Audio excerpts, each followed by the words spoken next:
The cameras rolled, the audience clapped, and Arnold Schwarzenegger walked confidently onto the set of The View. Dressed in a tailored navy blue blazer over a black shirt, the former governor of California looked every bit the movie star turned statesman.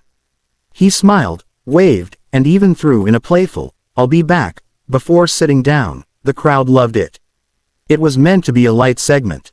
Arnold was there to promote his new documentary on climate resilience, as well as his nationwide fitness campaign aimed at seniors. The team behind the scenes had prepped questions about his Hollywood days, his childhood in Austria, and his work on clean energy. It should have been a feel-good chat. But from the first question, Joy Behar seemed on edge. "So, Arnold," she began, lips pursed, "you're suddenly Mr. Green Energy now. That's a bit rich, considering your movie career was basically one long explosion." Arnold chuckled, playing it cool. "I've evolved, Joy. The goal is progress, not perfection." Joy smiled, but it didn't reach her eyes. "Progress is great, but hypocrisy? Not so much." There was a beat of silence. The audience gave a nervous chuckle. Whoopi shifted in her chair. Sonny Hostin glanced down at her notes. Arnold didn't take the bait. "Not yet. Joy, I've acknowledged my past lifestyle. That's why I'm working hard now. We all have to be part of the solution."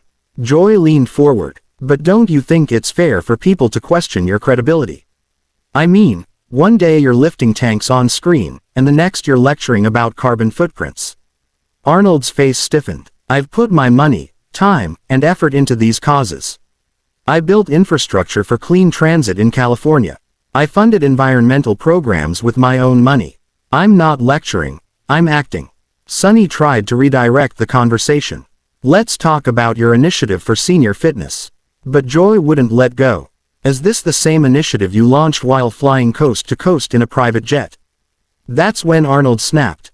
Not loudly, not theatrically, but with a piercing calm that made everyone freeze. "Joy, do you want to have a real conversation, or are you just here to throw punches?" Gasps rippled through the audience. Joy raised her eyebrows. "Oh, I can throw punches. You must be new to this show." Arnold didn't flinch. "I came here to inspire people, not to fight. But if you want to question my integrity without hearing me out, maybe you should interview a cardboard cutout next time." The studio fell silent. Whoopi quietly muttered, "Okay," while reaching for her coffee. Joy crossed her arms. "This is The View, Arnold. We ask tough questions. If that's too much for the Terminator." Arnold stood up slowly, adjusting the button on his blazer. "I've faced tougher rooms than this.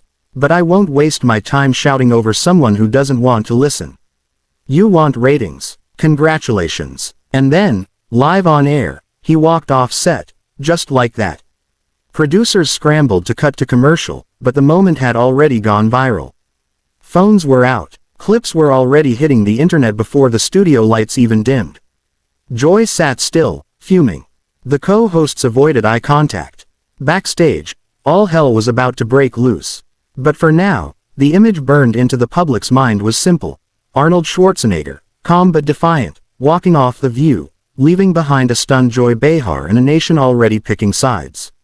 The moment Arnold Schwarzenegger disappeared behind the curtains of The View set, a firestorm erupted backstage. Producers rushed after him, pleading for him to return after the break. Makeup artists froze mid-swipe, interns stared wide-eyed at their clipboards, and someone knocked over a rack of coats. In the chaos, Arnold stood near the exit, arms crossed, jaw clenched. His longtime publicist, Carla, caught up to him. "Arnold, talk to me. They're asking if you'll come back. Even just for a minute to smooth it over." He looked at her, his voice low and steady. "They didn't want a conversation. They wanted a confrontation. I'm not going back in there so they can twist it into more drama." Meanwhile, in her dressing room, Joy Behar paced like a lioness in a cage. Her phone buzzed non-stop. Texts from producers, publicists, and her agent. Her Twitter was already blowing up. Some were calling her brave, others were slamming her for being disrespectful. One meme featured her face with the caption, "Don't poke the Terminator." She muttered to herself, he couldn't handle one tough question. What's he gonna do? Fight climate change with a sword? Back in the control room, the show's director barked into his headset. "Get Whoopi to say something neutral. And prep a statement in case we need to walk this back." On air, Whoopi returned from commercial break with her best attempt at damage control. Well, folks, live TV, you never know what's going to happen. We have a lot of strong voices on this show, and sometimes sparks fly. The audience clapped awkwardly. Joy gave a tight smile, but the tension was still thick. By midday, #Arnold on The View and #Joy vs Arnold were trending worldwide. News outlets picked up the story with headlines like, Arnold storms off, The View, in heated clash with Joy Behar, and, talk show turns toxic, Schwarzenegger walks out. That evening, Arnold took matters into his own hands. He went live on Instagram from his home kitchen in Los Angeles, wearing a faded t-shirt and holding a glass of protein shake. His donkey, Lulu, and miniature horse, Whiskey, wandered in the background. "I didn't expect today to go the way it did," he said to over 1.2 million live viewers. "I've been on movie sets with explosions and real political debates with senators yelling in my face. But I've never walked off anything, until today." He paused. "I came to talk about climate solutions. About how seniors can stay strong and mobile. But I wasn't there to be ambushed or insulted. We need less shouting in the world right now, not more." Fans flooded the comments with support. "You handled it with class, Arnold. Joy was out of line. Come back to politics." Meanwhile, Joy addressed the incident on her own platform the next morning. "I don't regret asking hard questions," she said in a video from her home. "But I do think we lost an opportunity for real dialogue. Maybe I pushed too hard. Maybe he walked too fast. It wasn't exactly an apology, but it wasn't defiance either." The fallout continued all week. Pundits debated who was right. Arnold's documentary gained millions of new viewers. Joy's name was in every headline. The View's ratings spiked, but the most surprising moment came 2 weeks later. A joint statement was posted to both Arnold's and The View's official social media accounts. "We're both passionate people who care deeply about the future. Let's keep the conversation going, with more listening, less shouting." Attached was a photo.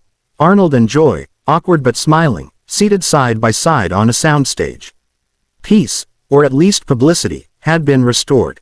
But no one would ever forget the day the Terminator walked off live TV.